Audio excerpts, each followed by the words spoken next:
Hello, I am live. Um, I'm Keyoka, the Awkward Black Nomad. I'm a writer, I'm a dog mom, and I travel solo. Last year, I took my pups with me across Europe. We went to 10 countries, and I did it by myself. This channel is for all the Black women out there who want to do the same thing, who might be a little awkward, might be a little shy. I want to show you that you can travel. You can leave your house actually and nothing scary is going to happen to you because I did it. All right. So today is a really special day. I have a guest with me that I'm so excited about. I'm going to bring her up. Hello. Hello, hello. Good morning, everybody. Buenos dias. Yes. How are you? This is Adalia. Hello, everybody. I'm Adalia Aborisade, aka Picky Girl Travels the World. I too am a bit of a traveler. I am also a money coach and co-host of Reclaim the Retreat. Yes, and Adalia will be speaking at Exodus Summit. If you haven't gotten your tickets yet, it is not too late. I'll put a link in the chat for everybody. It is not too late. Exodus Summit is October 11th through 14th, so that's starting Friday. And I believe you're talking money. Yes? Yes, yes, move abroad math. Quick and dirty move abroad math. That's what my session will be. Actually, I'm doing two sessions. I'm doing one session during the summit this weekend, and for the people who buy the all access pass, I'm doing another workshop with just those people. Awesome. Awesome. So if you haven't seen it, Adalia and I have actually done kind of a money talk on her channel already. And I hate talking about money. I hate talking about it. Which I know you have to like get better about it and you have to be on top of your money, whatever. But after that discussion, I was just like, let's talk about something fun. Let's just talk about let's back up and go back to where I'm comfortable. Okay? So I have to bring you down to the channel. I had to get you down to the channel so we could just talk about the things of the things, right? Um, and I have a story. I have a story. Okay, so for people who are not new to my channel, they know that I have people who I consider to be like friends in my head. This means people who I think I would get along with and I want to be friends with, but I'm too shy to talk to. And you're one of those people. So, like, I don't know if you remember this, but I was in, where was I? Morocco for Exodus Summit meetup. And I saw you and I was like, oh my God, I wanna talk to Adalia, but I feel really shy. What am I gonna say? I need a line. You get into your head and you're like, I wanna say something cool. I want to be nice. Like, what do people say? How do you start conversations? And so I ended up just going around in circles in my head when I did not approach. But I saw you. Okay, because I'm sitting here really thinking like I don't remember interacting. And here's the thing, because I am an introverted introvert myself, um, I don't initiate conversations with people. So, This so is the if somebody's problem. waiting for me to talk to them, they can keep waiting. Uh, so I was Fair. really trying to think hard, and I was like, I don't remember talking to you there. I didn't. There was a time where we were like feet away from each other in a tent. And I was like, I think you I remember, I think you maybe asked me to pass you something, but I I was was just like, this is, probably recovering from food poisoning. but I was like, this is it. This is my chance. And I still couldn't do it. Like, this is the problem with introverts like trying to be friends with other introverts is because you'll never get to that place where you feel comfortable talking to the other person. Somebody's gotta make the first move. Um, and so I I have made a few new friends as an adult, like as somebody over 40.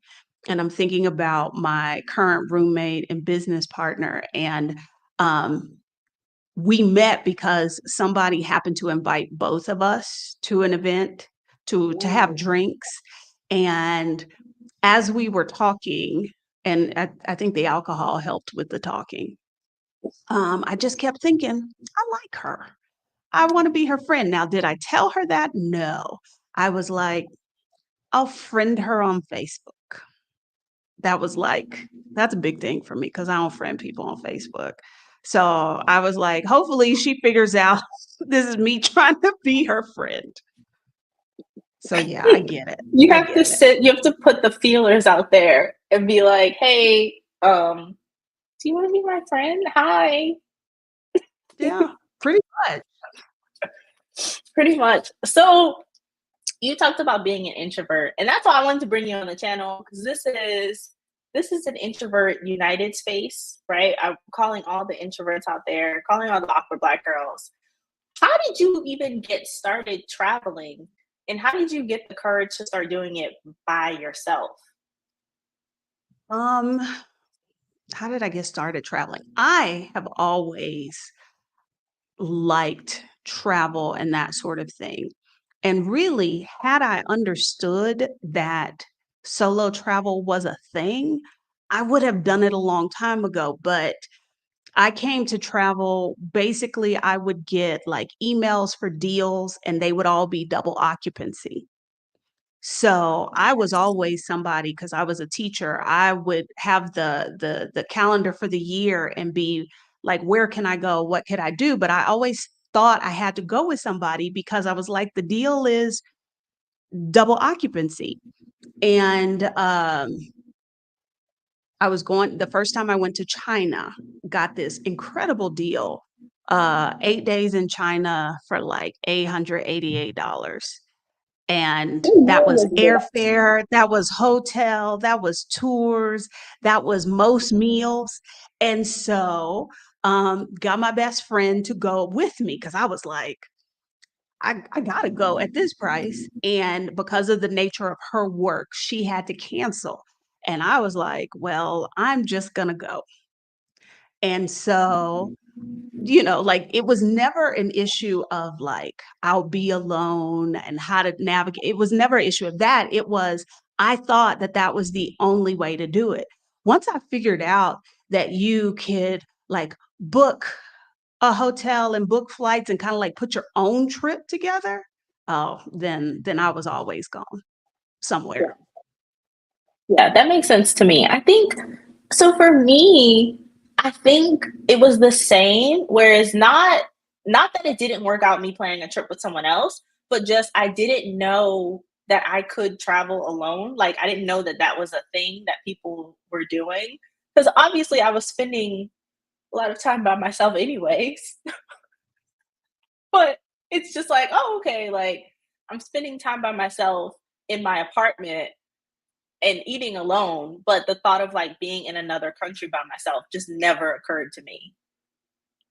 I didn't, but once it did, um, I literally was at home to go to work. And when there was no work, I was on a plane somewhere. That makes sense. I support that. That makes sense. Um, so we have talked a little bit about being introverts. How did you so I guess this is a two-pronged question. Number one, how did you interact with people while you were on these solo trips? And then number two, how did you originally like plan your itinerary? Because a lot of people don't know what they like. Do you know? Yes, yes. Um, Interacting with people, I generally don't, uh, Yep. Yep. because I don't feel the need to. And I think that is a huge difference between extroverts and introverts. And, people often talk about staying in hostels as a way to meet people, blah, blah, blah. I didn't travel looking to meet anybody. Not that I was, like, anti people, I just wasn't trying to. I was like, "I'm at this place because I wanna come, I wanna see what there is," that sorta thing. So, um, now that being said, I have met people through my travels, and that's mostly because, like, I might have posted in a solo travel group, like, I stayed at this cool hostel in Kuala Lumpur, and I shared some pictures, and somebody was like, "Hey, I'm gonna be there next week," and I was like, "Well, I will be coming back through here," so we met up, you know, things like that, but, like, rando strangers that are just in a place, I have no desire to interact with those people, and I didn't feel compelled to. Now, building itineraries for at least pre-pandemic, most of my travels were, based on some kind of flight deal or something like that. I didn't because, I was a public school teacher, didn't have a lot of money, I would try to get the most bang for my buck. So if I could get the airfare low, that would allow me to go places maybe I wouldn't normally. But generally that would determine where I would go. And there are very few places I don't want to go that I don't have interest. So once I have a destination, I'm looking at, okay, well, what are the things that people do there? Blah blah blah. I go through that list and see, do any of these look fun to me? And if they don't, I don't do them. Um, I do love a museum, so I'm always trying to see, like, what interesting museum is there. I love hot chocolate, so I always look to see what kinda hot chocolate spots there are. Like, is there any place that's known for its hot chocolate in that place? Uh, and pastries. Always, because what I will do, you know, be it from my conversations, online with people, be it from groups, uh, where I'm interacting and somebody shares like, "Oh, I went to this really cute boulangerie," or "I did this," I add that to my Google Map. And then someday in the future, when I'm traveling to this place, I pull up my map and I see, are there any places I marked on here? Um, and I have gotten better about leaving notes because sometimes I mark a place on the map and I have no idea why I'm supposed to try and go there. But that's most of how I put my itinerary. It's like, what are the things I want to do? But also, I like to wander. And so, if there is a particular neighborhood that looks interesting or whatever, I might just spend a day or 2 or some hours wandering around. And that's to me, that's a perfectly valid way to spend my time. It's my trip. Yeah. Yeah. And it's funny you brought up the Google Map situation because I've seen some like very detailed, like they change the icon to remind themselves they organize by location. Like some people's Google Maps can be very, very, very meticulous with the planning.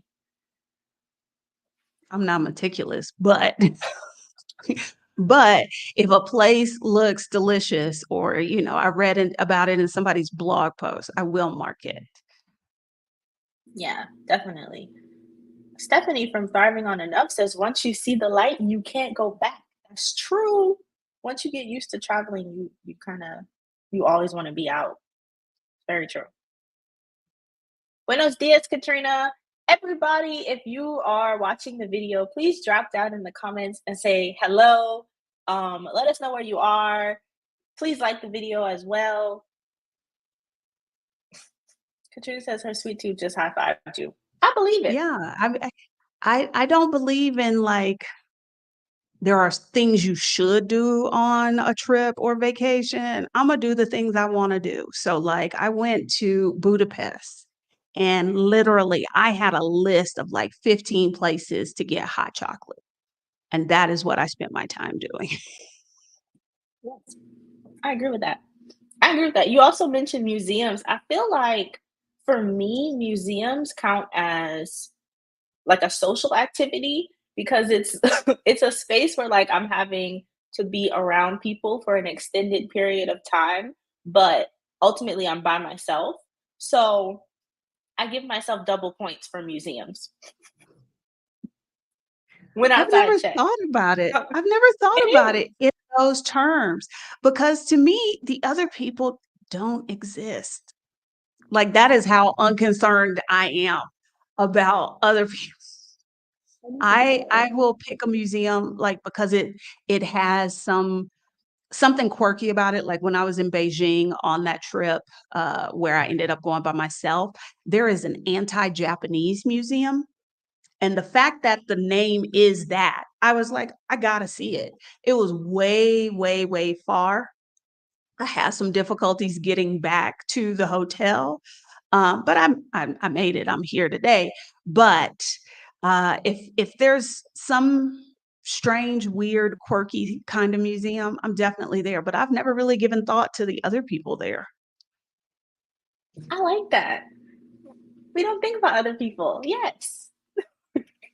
So like you mentioned like N being worried about getting back, was it because of the language barrier, or was it, like, a safety issue where you felt like No, it was language. This was the very first time I had gone to China, so I don't think I had anything other than maybe ni hao.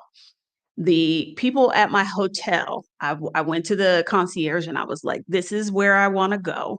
They wrote the name of the hotel on one side of a card and the name of the museum on the other because I had already been on and off of the subway system, but for some reason, I needed a taxi to get out there.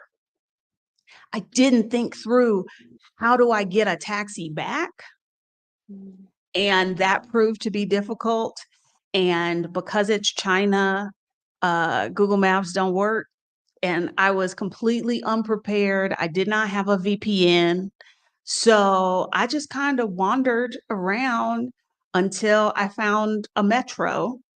So it was a while wandering, and, eventually I got back to the hotel, but no, it wasn't a safety thing.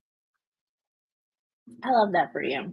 So, something that people kind of don't get is that wandering bit, right? Because I've had people on my channel before say like, "Well, why don't you just like, if you're lost and you're confused about something, why don't you just ask someone for help?"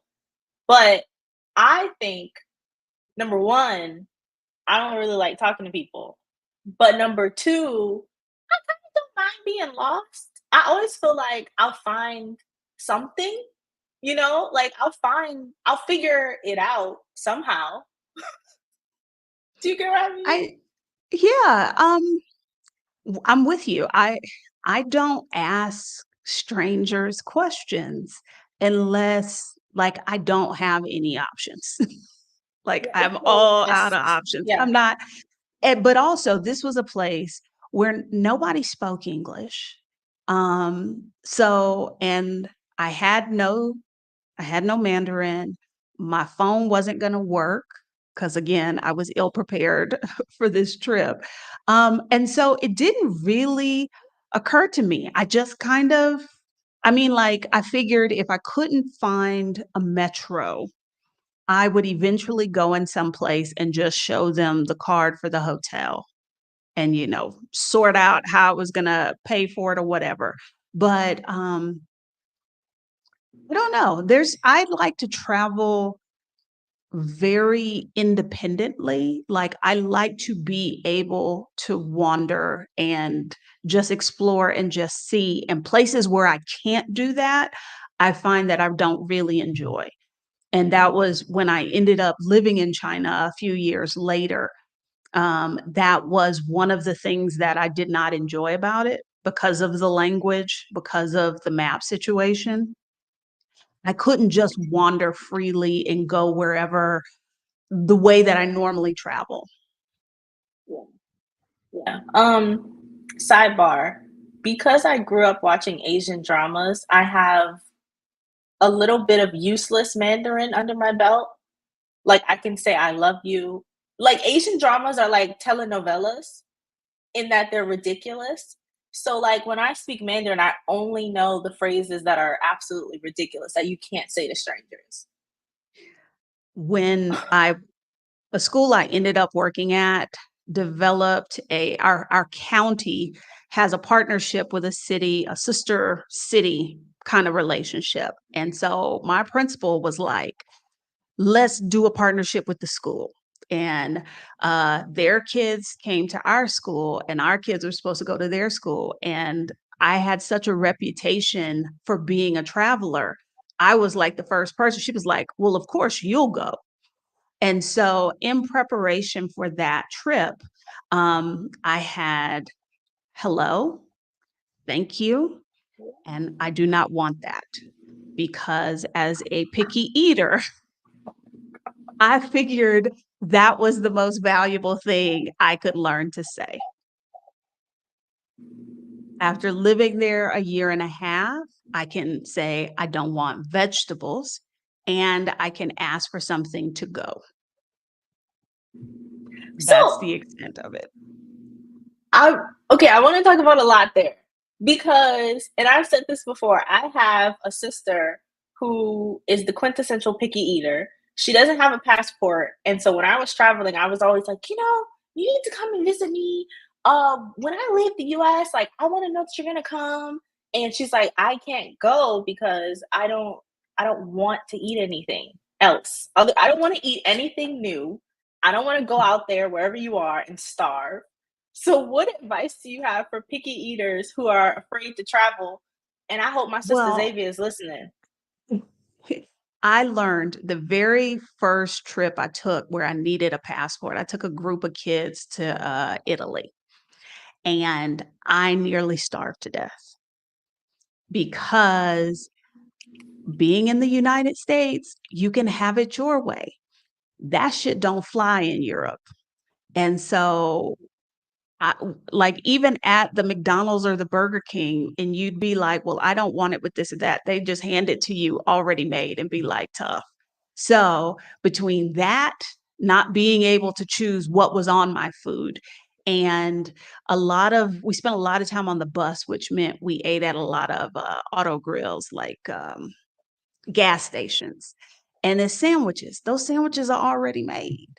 So I've I lost I mean, I had just had a baby, so losing the weight was good, but I literally starved, and from that trip, I learned you don't ever go somewhere without some peanut butter, some nuts, like, those are basic things that I have to have in because you can't assume that you can buy them there, because in Europe, peanut butter is not a thing. Everything is, I'm thinking of the Spanish word for it, but I can't think of the English word.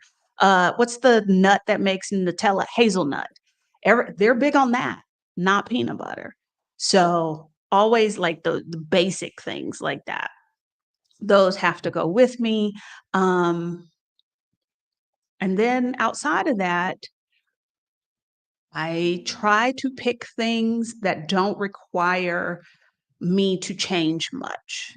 So when we did go to McDonald's, it was chicken nuggets because those come plain already, things like that. And don't be ashamed of like, because people try and get a whole lot of hate about well, I'm not eating any place that I can eat at home. That's great for you. But what I'm going to do is eat what I want. Yes. Do what you want. Do what you want. I love that.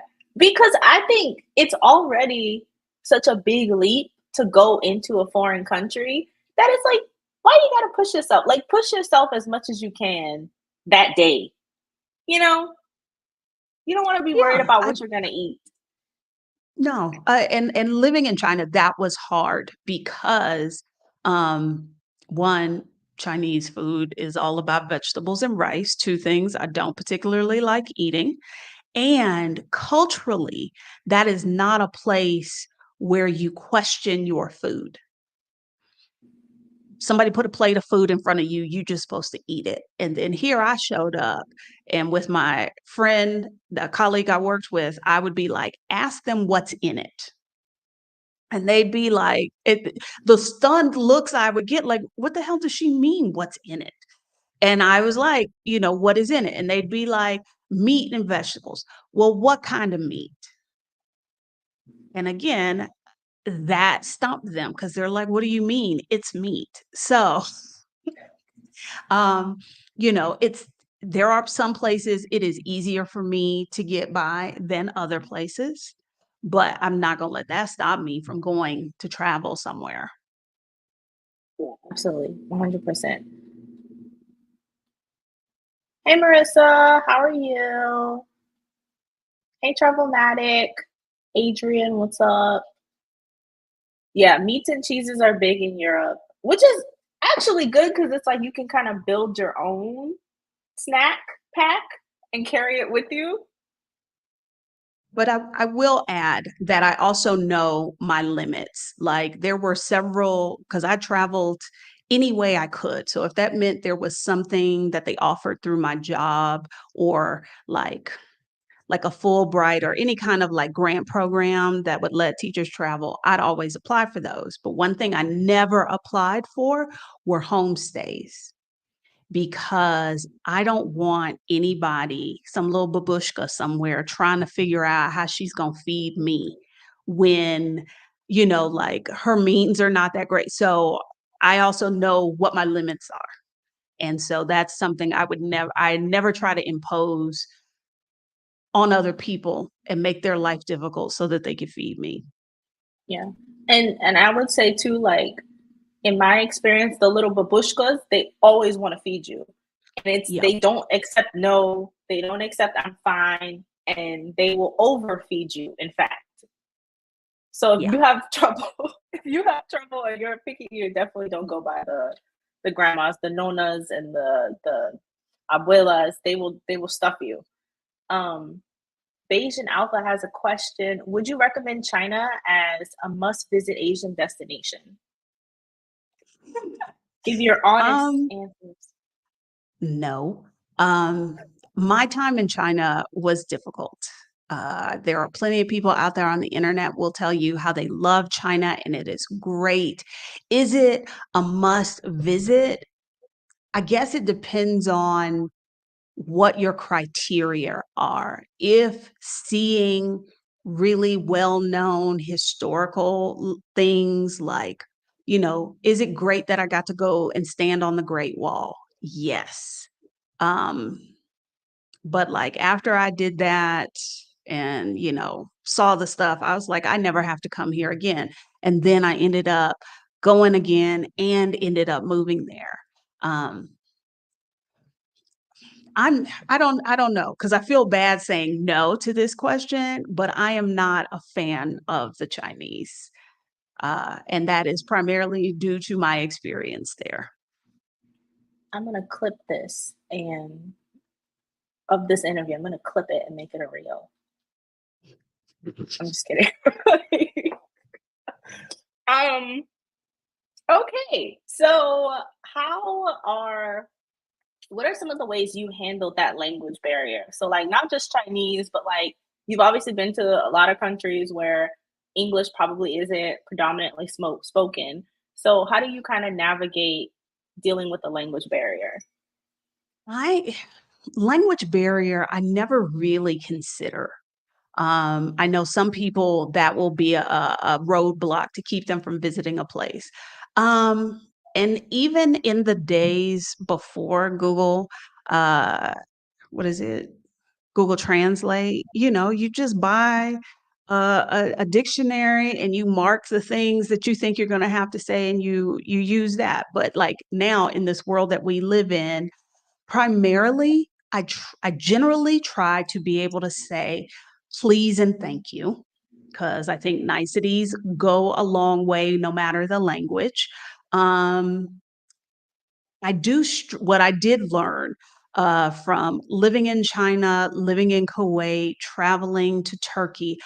I and Thailand to a lesser degree because most of the places I was in Thailand, there there were tourists there, so you could find people who spoke English, but places where I can't decipher the letters and, like, can tell that's a word, particularly, like, Chinese and Arabic, I don't like that. I don't like that at all. I still traveled, but I did not enjoy that. But most places, what I learned because I moved to China after living in Latin America for 2 years. And so I had a little bit of Spanish and I was like, well, I'm going to be here. I might as well try and learn some Mandarin. And I had never experienced people not trying to help you when you're an obvious language learner. All of the popular advice is, well, if you try, people will, take it easy on you. They'll try and help you. They'll try and figure you out. Not the Chinese. I would be saying things, and obviously, I guess I was mispronouncing because Mandarin is tonal. And they would just look, no, and I was like, y'all ain't gonna help me. I ain't gonna learn this language. So, what I learned to do was take a picture of what I want. Like if I order from a place once, take a picture, I go back to that place, I just show them the picture on my phone. Um, and then again, learning how to say I don't like vegetables for me is, or I don't want the vegetables is important. So I generally have learned that in most places, except in Arabic, because in most of the Middle Eastern countries I visited, there was enough.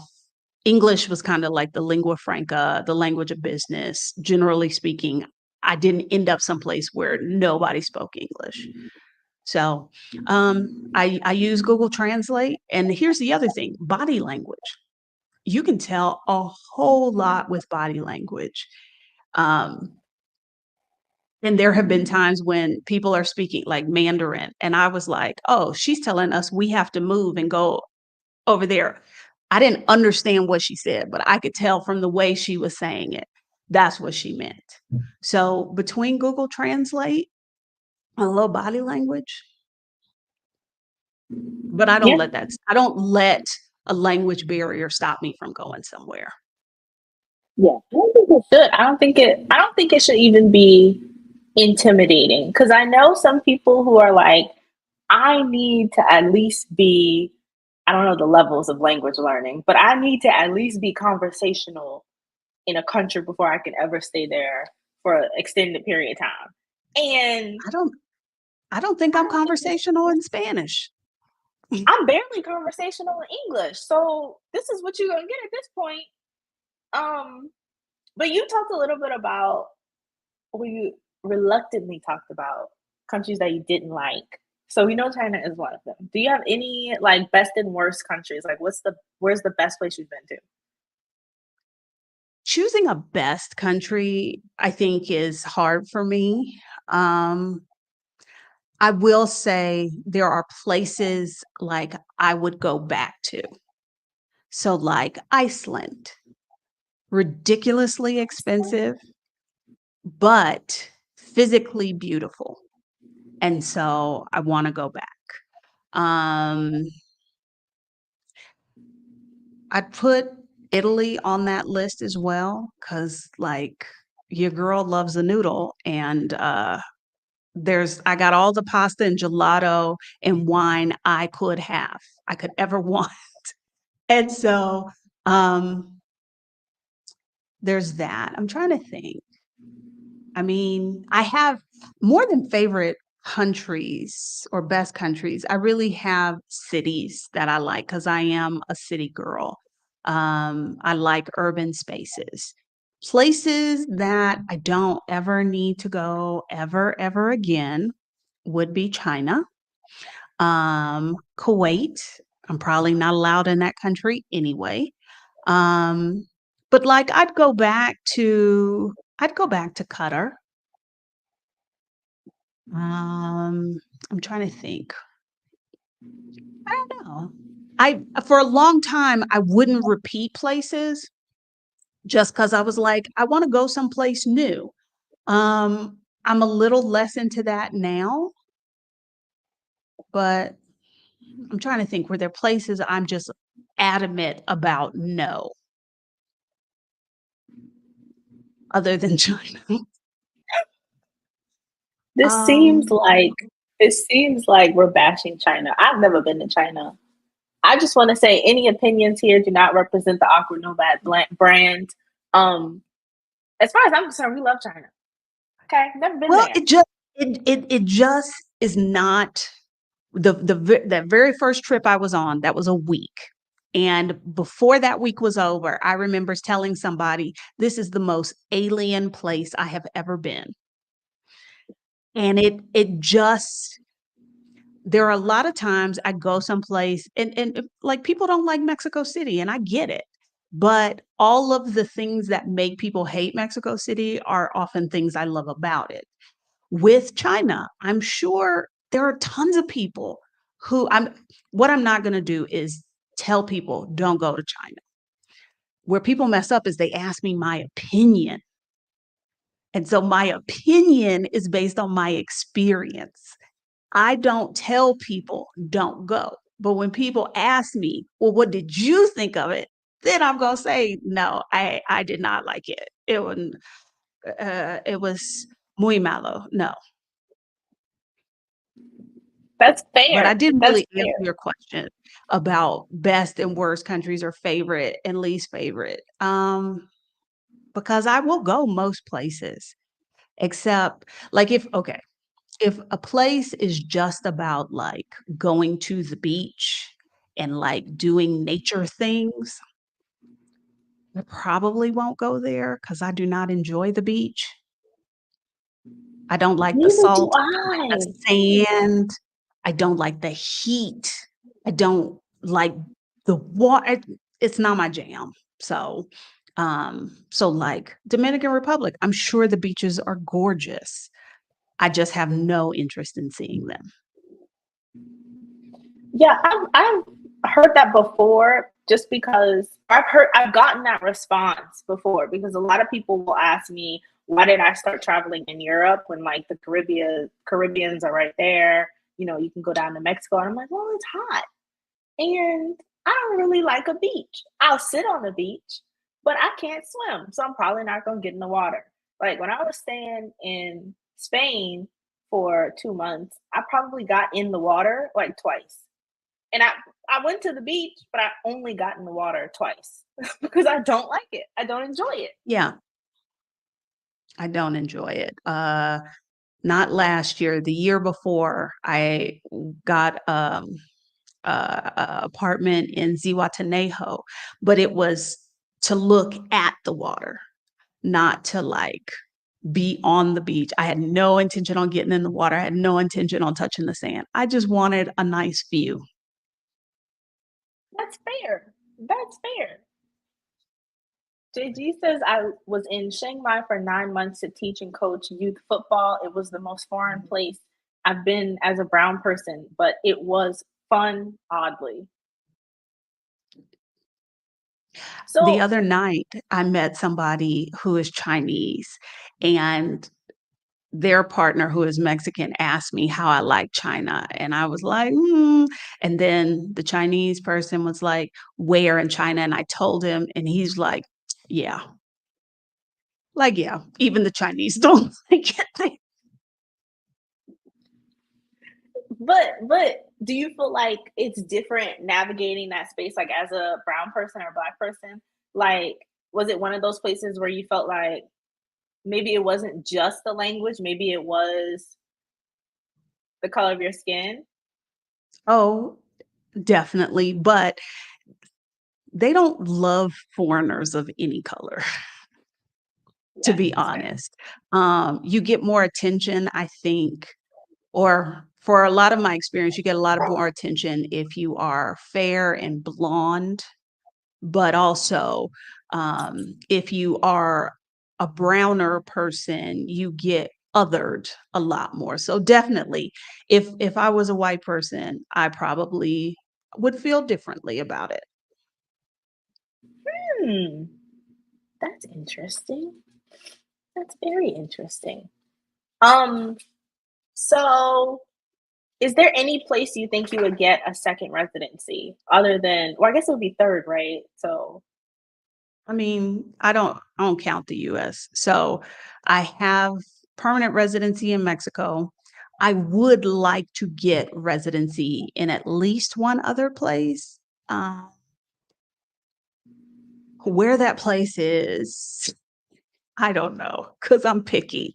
And that is part of the problem. I thought it might be Portugal. I don't really like Portugal like that. Like, if I had to do it, I could live in some people Portugal. love And Portugal. Everybody, I know there are people who are like, "What? Portugal is awesome." For you, yes. For someone's choking me, right now. I know. For me, I could do it if I had to, but it wouldn't be the first choice. A big part of that is Portuguese. Don't really care for the language much. Um, Spain is still on the list. There are a few countries on the list, and they are most likely European countries. I looked at some countries in South America, and I couldn't live the life that I have here in some of those places. So, like, I couldn't move as freely. I could not spend my time in the same ways, and so that's a turn off for me. So Spain is still in running. Italy, which kind of violates one of my rules about, like, I don't want to learn a limited use language. If your language is only spoken in one country, I feel like I'm kind of wasting my time.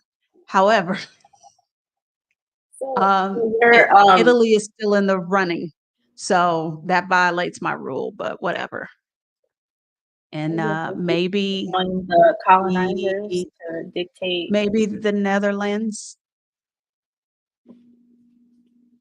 I'm 'Cause the surprised by the reality is it's Netherlands. gotta be someplace I can get a visa, and how much or how little I wanna work plays into that. Because again, I'm picky about it. D for Brown Girls Invest 2 says, I've never been to China, but Chinese people are always trying to take pictures of and with me. I hate that.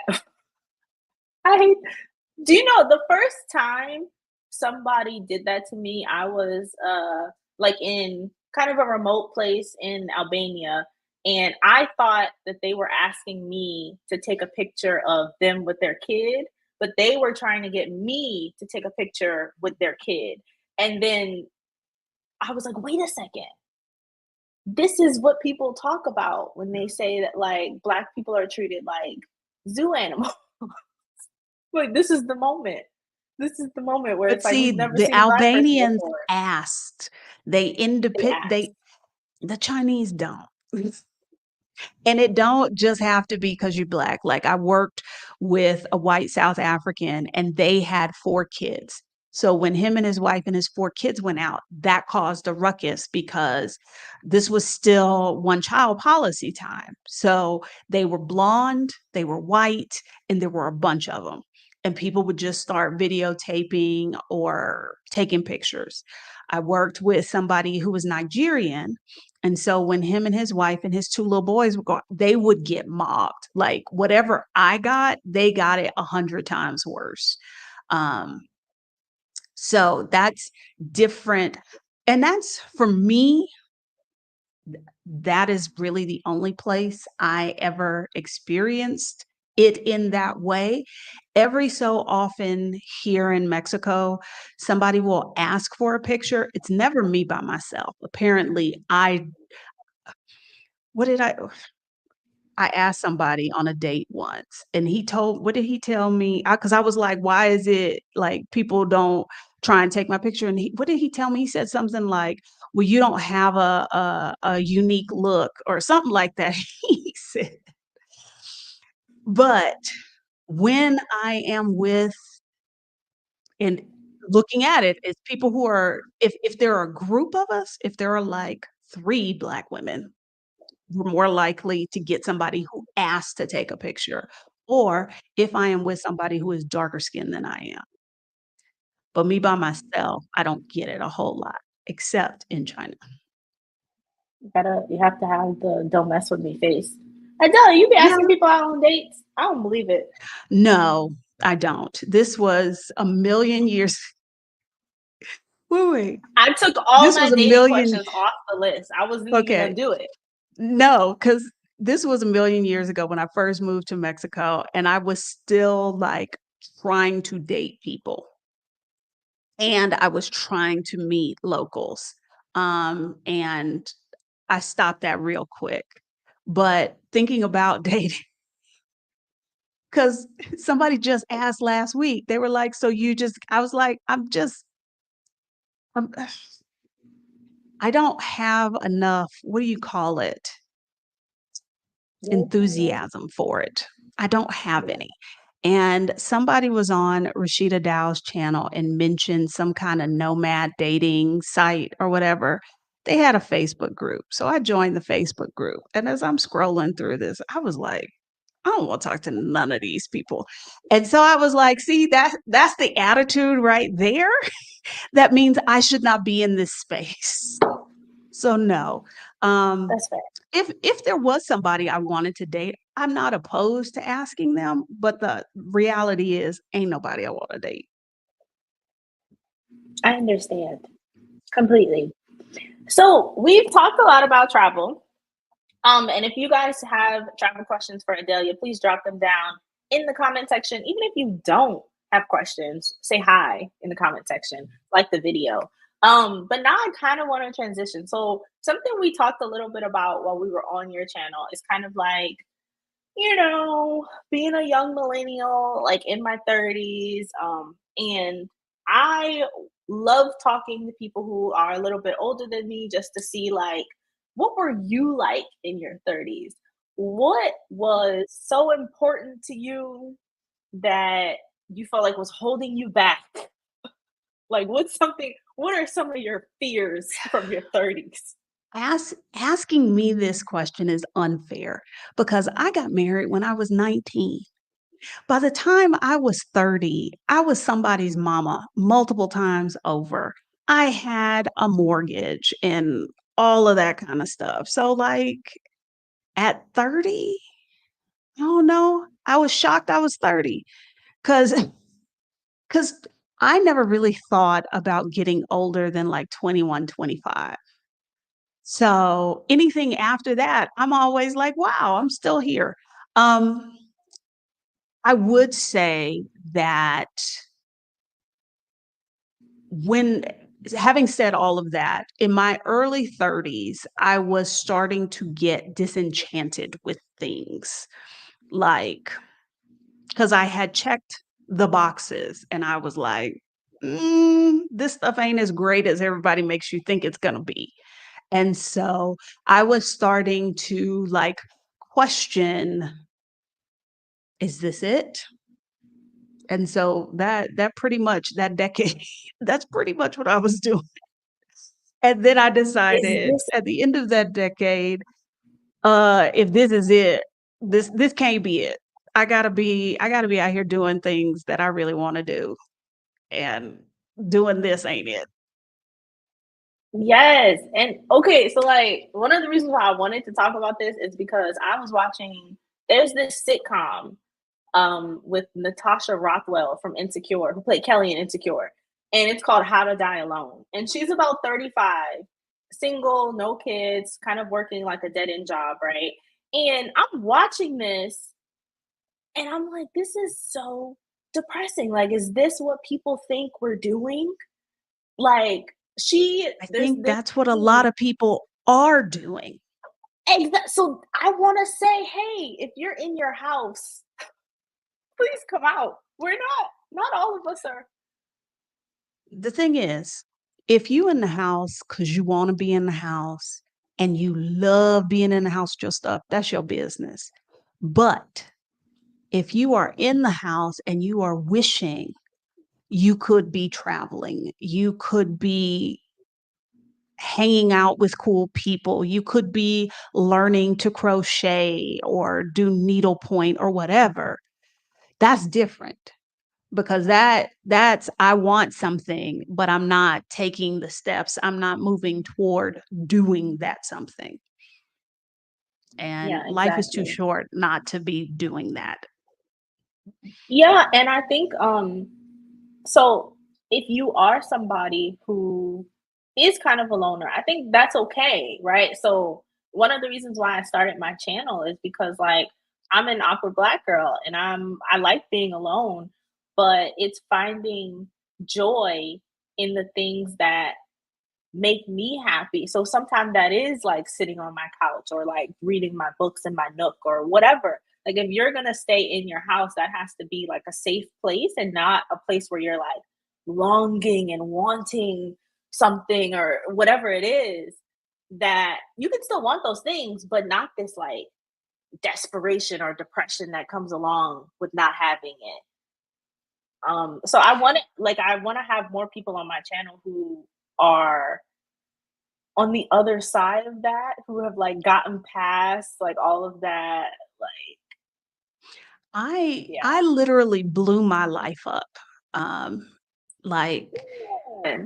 because it was I wasn't quite 40, so late 30s, and I was just like life I had there were a couple of things that happened. Like I had a student who said something to me and then it was like click. I remembered who the hell I was and was like, "Girl, what are you doing? This is not what you want."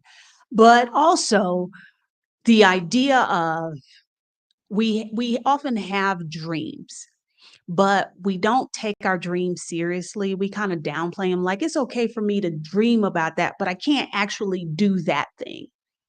And I just got to thinking about like what it was I wanted from life and was the life I was living, was it giving me those things? And it wasn't even close. And so to me, the option was I can keep doing this and keep being unhappy, or I can go and try and do the things that I think I want to do. Because what do I lose from trying to pursue those things? I'm already like less than happy over here. So me pursuing them, that can't be any worse. And turns out I was right. My new life is awesome. Um, and it's incredible. And I'm so thankful that I kind of woke up and had enough time because everybody don't get doesn't get that time. So, Of course. um, if I think you just have to ask yourself, is this what I want?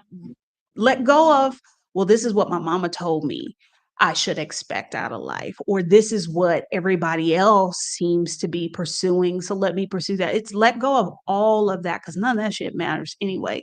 It is what do you want? You wanna have a house with 27 cats in it, girl, go for it. That's your business. It doesn't matter what anybody thinks about that. Yeah. So then how did you figure out what it was that you wanted? Was it just trying new things, or was there always, like, dreams that you had that you felt like, for whatever reason, you felt like you couldn't accomplish them? Yes, both. First, it was what were the things that I had always dreamed about that I know that I put on hold or I pushed to the back because I was like, as somebody's wife, I can't do that. Or as somebody's mama, I can't do that. There were those things like these other people's needs have to come first. And then, kind of as I had already started to change things, then I started to be like, I wonder if I would like X, Y, and Z. Let me try them. And then there are plenty of times when I find out, no, I don't like that. That is not for me. I don't ever need to do that again. But then I discover something that I do enjoy or that is for me. So I did a little bit of both. And then okay, so you said you blew up your life. How did you handle obviously with an explosion there comes backlash. So how did you handle people being like, "What are you doing? Have you lost your mind? Don't I do that." decided I decided I didn't care because people are going to say what they're going to say. I knew the truth and I knew what had been going on that people were not aware of. And I was perfectly okay being the villain in a certain someone else's story because I knew they were going to try and save face. I knew they were going to try and make me out to be the bad guy. And I was like, if you're believing that, whatever. I'm just going to go out here and live this life that I want to live. I decided I didn't care. The people who were most immediately around me, were just like, "Great. It's so awesome you're free. Go, be free, choose and do all the things." But I decided I did not care because having my freedom, having a life that I loved was more important than what other people thought or what other people said because I knew the truth. Mhm. So you said you did this thing where you kind of broke free from all things that you thought you were supposed to have or you were expected to have, right? The being a wife, being a mother, having that steady career. What was something that you felt like if you could go back in time, you would have told yourself sooner while you're in the Leave midst of him. everything? Every time somebody says that, or I'm looking at like an IG reel or whatever, the answer is always the same. It is either leave him or do not marry that man. Now, am I saying he is the source of all of the bad stuff in my life? No. But because there was a lot of bad shit that happened before he showed up, that kind of I see it as sort of primed me for the mistreatment he dished my way. But like I think because again, I got married when I was 19. Nobody should be getting married when they're 19. You don't know who the hell you are. You just start figuring it out when you're 30, just starting to figure it out. So, you think about that because in our society, as a woman, you are supposed, particularly as a straight woman, you are supposed to pursue marriage. And kind of the earlier is the better because you don't want to wait too long because then, like your prospects dry up and all of that. So, I mean, I guess I could also say something like, trust your intuition. That would be a little less blamey. Trust if I listened more, although my intuition didn't really tell me about him, um, but further down the line, there were times that my intuition spoke to me that I just shut the door on it and ignored it. Yeah. I mean, you did an interview. I don't remember how long ago this was, but I believe her name was Kitanji. She was from New Orleans, a writer who Katura. Katura. She was talking about um she was talking about like just women living their lives on their own terms and saying like, it is seen as this kind of radical decision to be unpartnered and unchild like without children. And we have seen there's like research that shows this that today in today's world, most women, I want to say under 40, are they don't have children and they are single. And I think I don't know, I think for me at least, I'm in this place where I'm like, I may want a child, I may not, I don't know, right? And then there's single women are often uh, like criminalized in a way. Like it's so bad to be single. It's so bad to be alone, and um, it's just so Because notice important for. nobody's saying those things about single men. in all of this public discourse, nobody is saying like, dude, you got to get a woman. You can't be single. You haven't fulfilled your duty as a man because you haven't chosen to have children. No. Right. And it's restrictive, right? So it's like if more women were talking about the joys of just living your life, regardless of whether or not you decide to be in a relationship, regardless of whether or not you decide to have children, but like just doing more of what you want to do. I feel like if we can kind of take control of the narrative to be like, listen, that's not for everybody. I think we're starting to see some of that. But the patriarchy has been running the show for a really long time.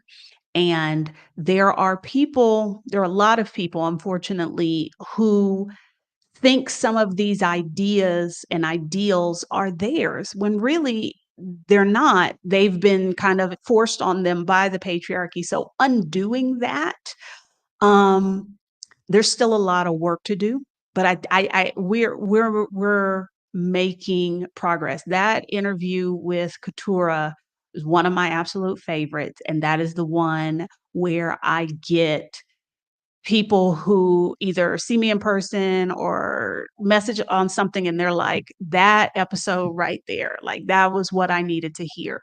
Um, and so, yeah. Yeah. So what would you say to a woman who is just on the precipice of blowing up her life? Like who she wants to make a big change, but she's just afraid to take that next step. I would tell her she's worth it. Whatever discomfort to herself, to other people, whatever inconvenience, whatever financial cost there is, she's worth it. Her happiness is worth it. I don't think we talk enough about happiness and what makes us happy because from so many different places, we are told you got to be humble, you got to be this, you got to be that. They don't ever tell us you gotta be happy.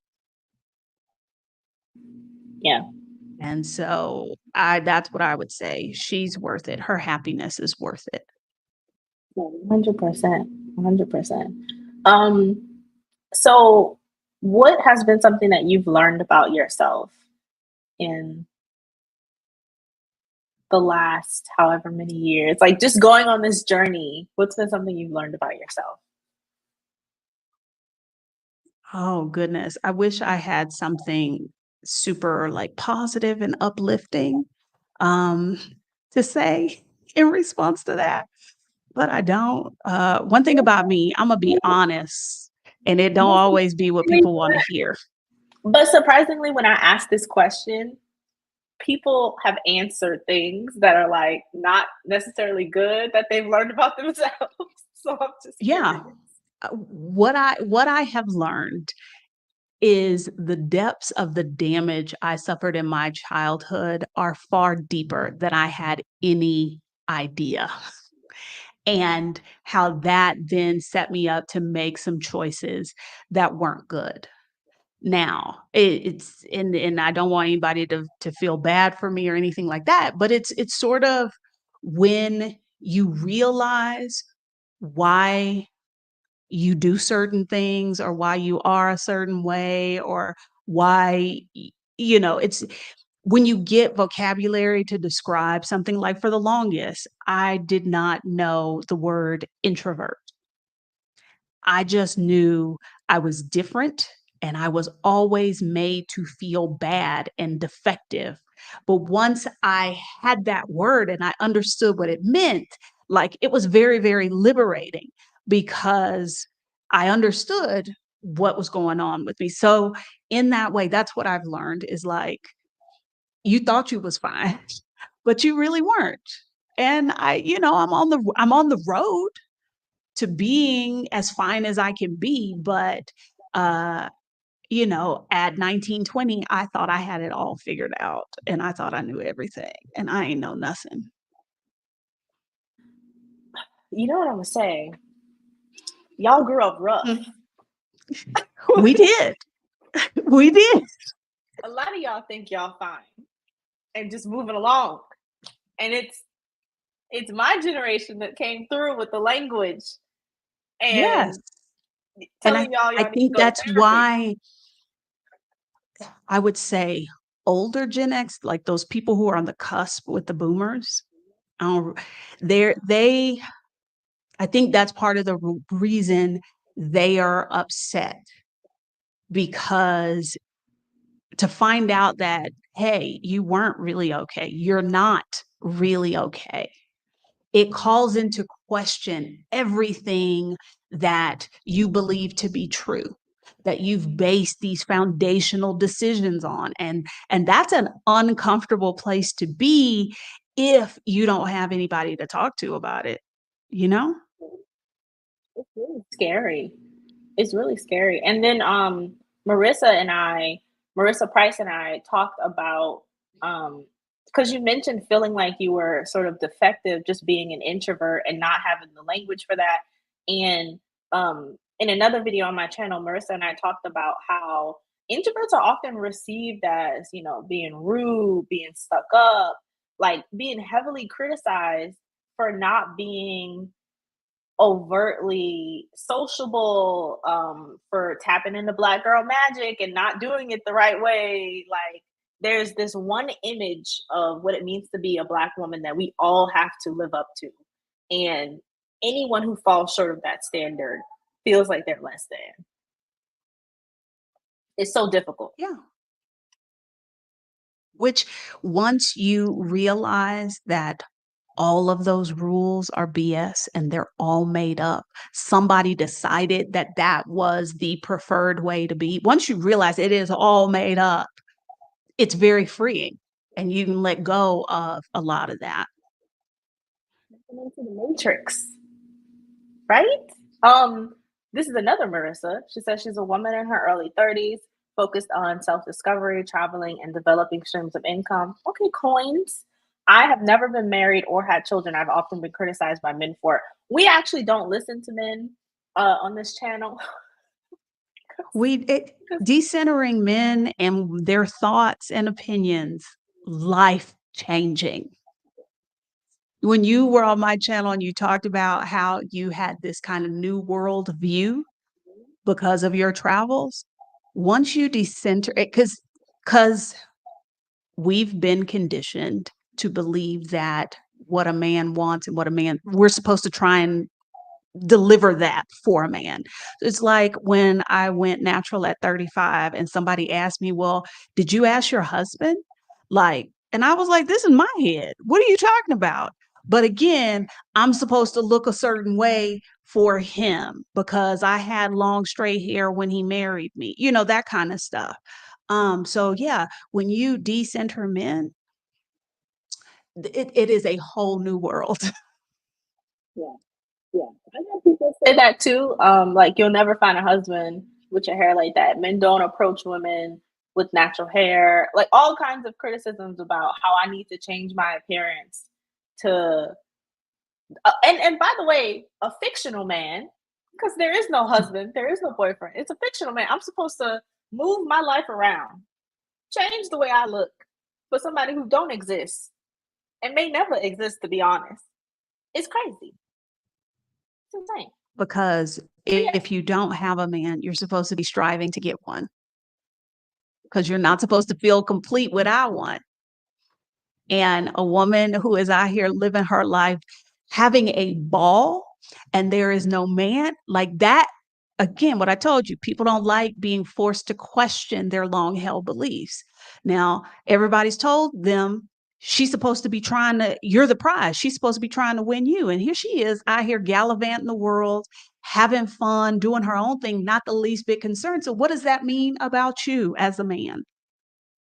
I can't speak for the queer folks. I don't know if y'all got that same kind of drama and BS, but as a straight, it is a hot mess. over there too, but Yes, and I mean, decenter men seems like such a buzzword, but I would say now that I'm in my 30s, the effort that I'm willing to put into creating space for a man has dwindled drastically. Like it's a lot of work. Like to be partnered with a man feels like a job. And I'm Yes. moving towards ease in every sense of the word. So I can't, cartwheel. I Janu can't. January will make 10 years that I have been divorced, and there were other women I knew who got divorced the same time I did. Most of them have remarried. Some of them have remarried more than once. Um, and then there's Adalia. There is I went on a trip with a friend from grad school, and I didn't realize how invested people were in me finding another man. And everybody was like messaging me because I just posted the pictures. I ain't think about the fact that there was a man, and everybody's messaging me and who is that? We're ju-. I was like, it ain't like that, y'all. And so, and here I am. And so there were so many people who were well intentioned who said things to me like, well, I just hope you find somebody else and blah, blah. I am out here having a ball. I am having the time of my life. Yeah, it's nice over here. You got all your hair. You're not stressed out. You don't have any mysterious illnesses. Just saying. I mean, since I had a fictional man shoved in my face as an excuse of why I shouldn't get my tubes tied after two children, because what if he wanted kids with me? That's another thing. Especially in this, I don't like to talk politics in my channel, but in this political climate, the fact that we're still having conversations about women's rights over our own bodies just goes to show you that we are not a top priority in this country as women Yeah. and also as women of color, you know. Yep. Um, Edith said that's monumental, decentering men and centering women because I'm a woman is life changing. Yes. And it doesn't mean, because I've heard this critique before, when we talk about decentering men, this is not me coming out. I'm not saying, oh, I'm so attracted to women. It has nothing to do with that. But it's crazy that as a woman, I can't focus on myself and also care about the people who look like me. Yep. Not me preaching. I I, love it. I love it. Like, the thing is, I was very much, and this is, I live with a young millennial. And so there are times when the age difference becomes very apparent because, like you said, here y'all come with the vocabulary. Y'all are like, no, we ain't putting up with that. So she'll say something like, I cannot believe women do X, Y, and Z. And I'm like, I can. Because as bold and independent of a person as I am now, and I've always been, I've been there. I know what the societal pressures were, what the conditioning was that get you in a place where you put up with certain things or you shrink yourself to make space for other people and things like that. So the idea that as a woman, you would put yourself first is it is revolutionary, it is radical, and it shouldn't be, but it is. However, I I won't shut up about it because my life is so much better. Like I if you and here's the thing. They always tell you you don't know what's going on in other folks' life. You don't know. Once I blew up my life, the number of people who were shocked that I had been unhappy and that I had been miserable clued me into something. I didn't realize how good I was at hiding it. how good I was at putting on this front. So, people are quick to say, well, there's a such and such woman is okay, blah, blah, blah. You don't know what she is going through. You don't know what she is feeling. But like I said, I won't shut up about it because the improvement in my life, my level of happiness is just off the charts. It is nothing I was prepared for. I just wanted better. I just didn't know how good better could be. Yeah. Unrelated but not related. Unrelated but related. Um, I was listening to someone talk about abuse this morning, and they were talking about how it's the standard to keep house business in the house, right? Like you don't go out into the world and tell everybody what you're going through. You don't wear your pain.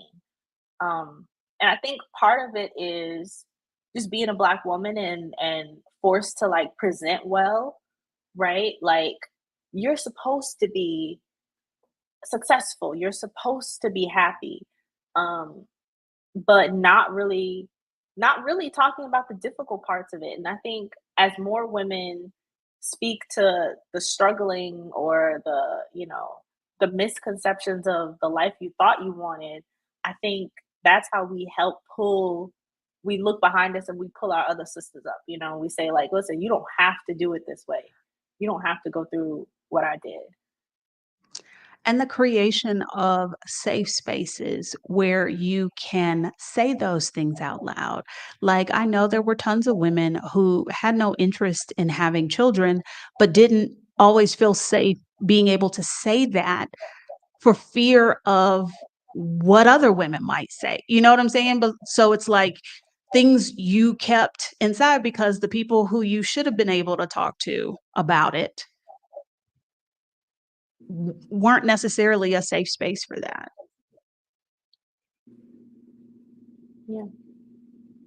Edith says back in the day, if a sister, I like sister, put herself first, then she was seen as a bitch.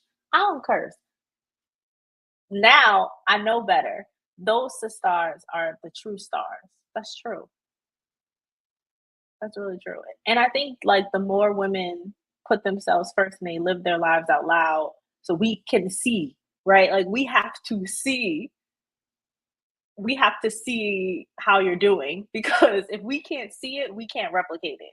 You get what I'm saying? Like I need Exactly. to be able to see women doing well for me to for me to know that that path is available for me because so many people before me um I'm thinking about this random conversation I had with my aunt that's kind of inappropriate. But like I remember when I lost my virginity and I was like that was not great. That was not what I thought it was going to be. She's like, "Oh yeah, should have told you that." And I was like, "Why didn't you tell me that? Like, why are you not telling people stuff like that? Because there's so much.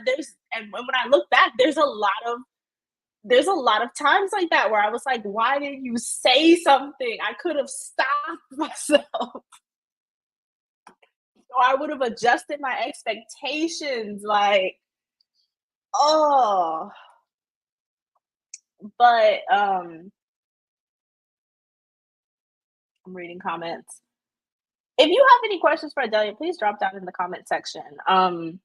Dr. O says, sometimes I feel like we need to have more patience with us who are getting it. I'm Gen X, and for many of us, we all knew about what we knew about life was what was presented to all we knew about life was what was presented to us. That's true. Yeah, that's true. I mean, our mothers and our grandmothers uh they didn't really say anything. They were still like Or presenting. they would say something but not explain it. So, like, my mother had been married twice to two men who looked fabulous on paper, who turned out to be very less than fabulous in real life. And when I told her I was getting married, her response was, "Can't y'all just live together?" Which is not what you would expect your mother to say, but she didn't say anything after that. She didn't talk about, like, you know, about, like, uneven division of labor in marriage, emotional labor. She didn't talk about any of that stuff. She was just like, maybe you shouldn't get married. Like y'all could just shack up. But she didn't say why.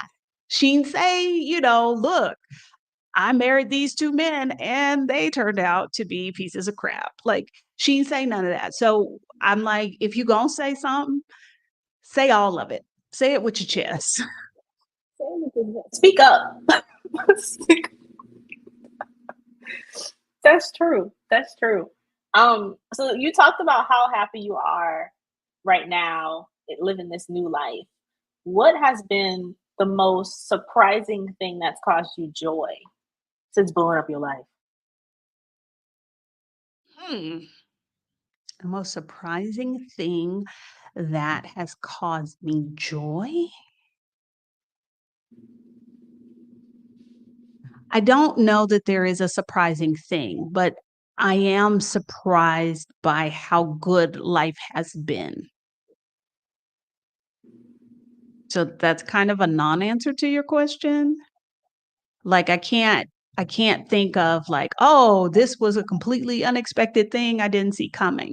Because I knew I wanted a life where I traveled a lot. I knew I wanted to live in another country. I didn't know that I needed to work for myself, but I can't say that, like, I'm like, "Oh my gosh, this is way more awesome than I thought," 'cause it's still work.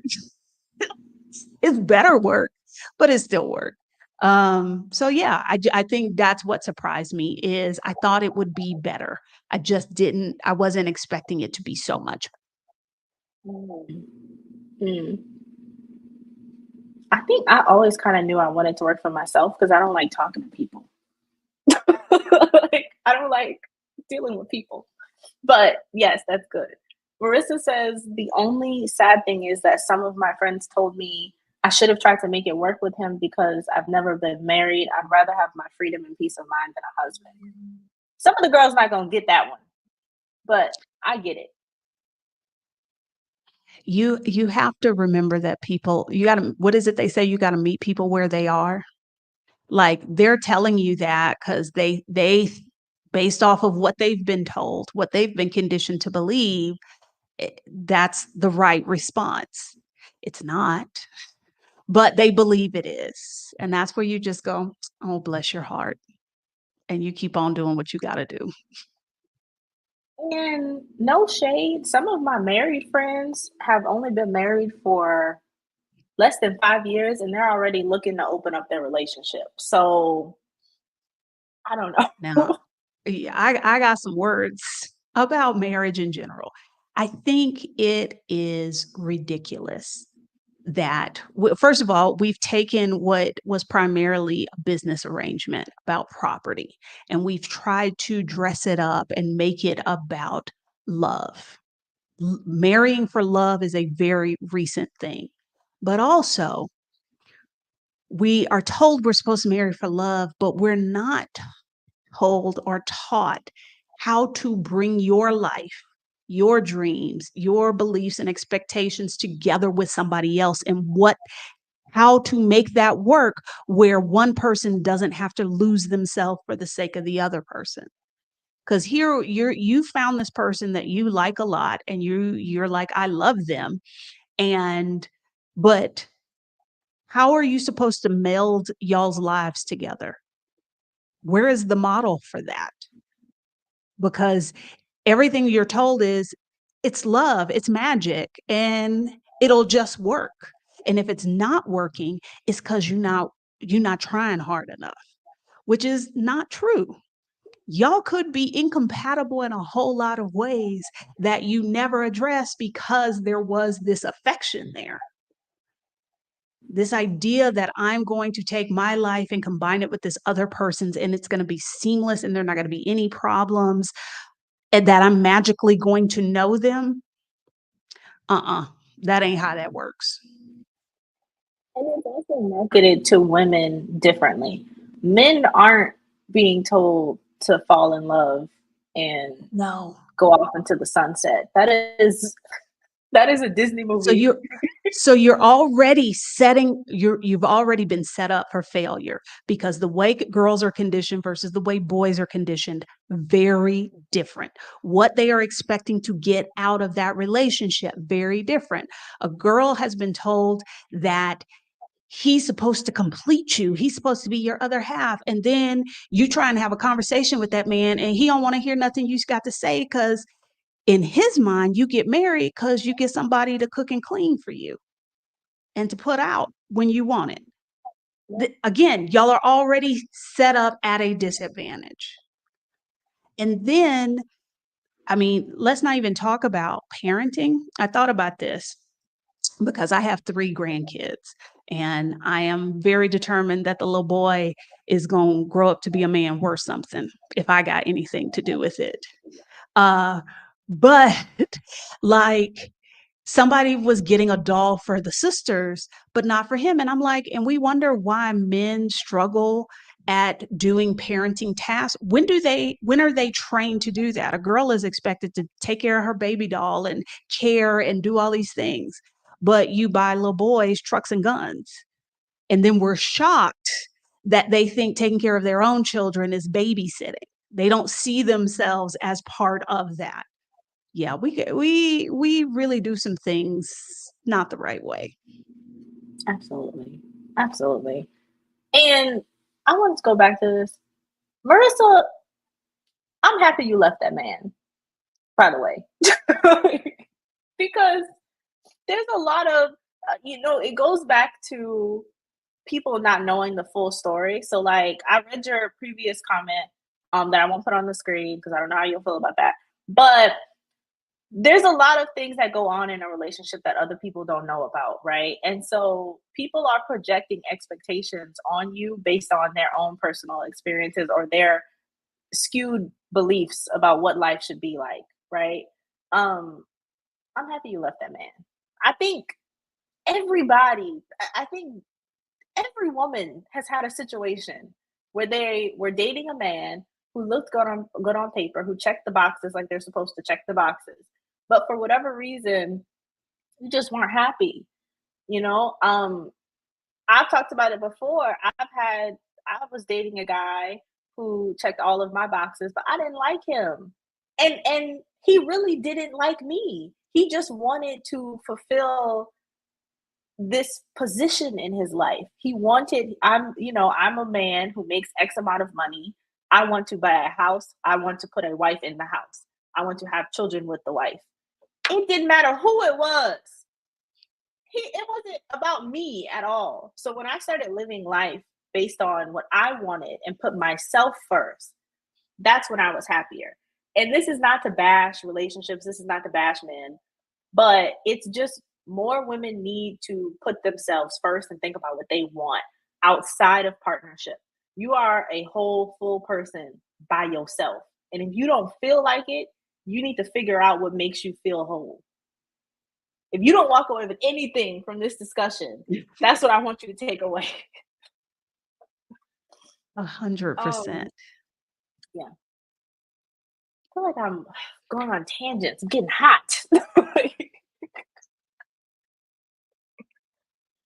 If you guys have any questions for Adalia, please drop them down in the comments. Please like the video. We've been on here for a minute. Adalia, is there anything else you want to say? Is there any advice you want to impart on the people? Advice I want to impart on the people. Um, I th- oh, I think I've already said it. I think your happiness has value. It is worth it. Um, because like you were just saying, I can't really speak to men if there are any men watching this. Y'all ain't my people. I ain't got nothing for y'all. So I'm speaking to the ladies. Um, it is it is hard when you decide. Let's say you've heard the conversation here today and you decide okay, I do want to pursue my happiness. I want to live my life in a way that resonates with me, that is aligned with my values. It can be scary, it can be hard, but it's still worth it. You coming out on the other side of it, you will be whatever people you might lose along the way, I would say those weren't your people because Bayside. the version of you that they were invested in is not it's not the happy version of you. It is not the, most developed, well content, whatever words you want to use. Like, and that's okay. That's okay. It it is said, we've heard it in a bunch of ways. Happy wife, happy life. When you improve the lives of women, you improve the lives of the world. Basically, all of those different sayings come down to the people around you. Your life is better when you are doing what you're supposed to do, when you are doing what feels right to you, when you are pursuing what makes you happy, when you are putting yourself first. You being in a good place makes everything else better. Yes, you are So that's light. all I got. No, that was beautiful. Um, I tell you, I appreciate you coming down to the Aqua Black Nomad channel. Thank you so much for Well, being here. thank you for having me. I am very honored by the invitation. I appreciate that. For more interviews on just life, travel, please subscribe to the Aqua Black Nomad channel. I have a lot of great conversations coming up this month. I'm looking at my calendar. We have a lot of great things coming. So bear with me as I build my channel and like, comment, subscribe. If you have any additional questions for Adalia, please drop down in the comments and add them, and I'll make sure she gets them. Maybe she'll come back on the channel. We have another chat again. Thank you so much for being here. Bye.